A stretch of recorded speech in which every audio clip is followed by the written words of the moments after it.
বাবা শব্দটা দুইটা অক্ষরের, কিন্তু এই দুইটা অক্ষর দুইটা পৃথিবীর সমান। আপনি তা কখন বুঝবেন জানেন? যখন অক্ষর দুইটা আর এই পৃথিবীতে থাকবে না। প্রত্যেকটা বাবাই চায় তার সন্তান সুখে থাকুক। আমরা অনেক সময় বাবার কাছে অনেক ইচ্ছে পূর্ণ আবদার করে থাকি, কিন্তু অনেক সময় বাবা আমাদেরকে না করে দেয়।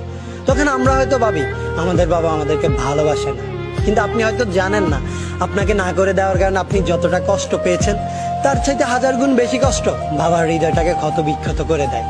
আমাদের মা হয়তো তার ভালোবাসাটা প্রকাশ করতে পারে, মুখে বলতে পারে ভালোবাসি, কিন্তু বাবা তার ভালোবাসাটা প্রকাশ করতে পারে না, শুধু নীরবে ভালোবাসতে জানে।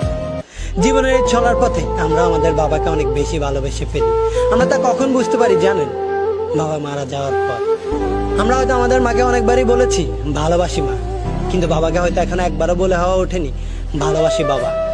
আশেপাশে খোঁজ নিয়ে দেখেন যাদের বাবা মারা গেছে, তারা এখন হাজারটা ইচ্ছে করলেও বলতে পারে না ভালোবাসি বাবা। অতীতে আমি যখন একটি ভালো পোশাকের জন্য কান্নাকাটি করছিলাম, তখন বাবা আমার হাতে কাগজ কলম ধরিয়ে দিলেন, আমার দিকে ছুড়ে দিলেন একটি গাণিতিক প্রশ্ন।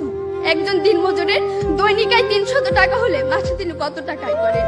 মাননীয় মডারেটর, মুখে মুখে বাবাকে জবাব দিলাম 9000 টাকা।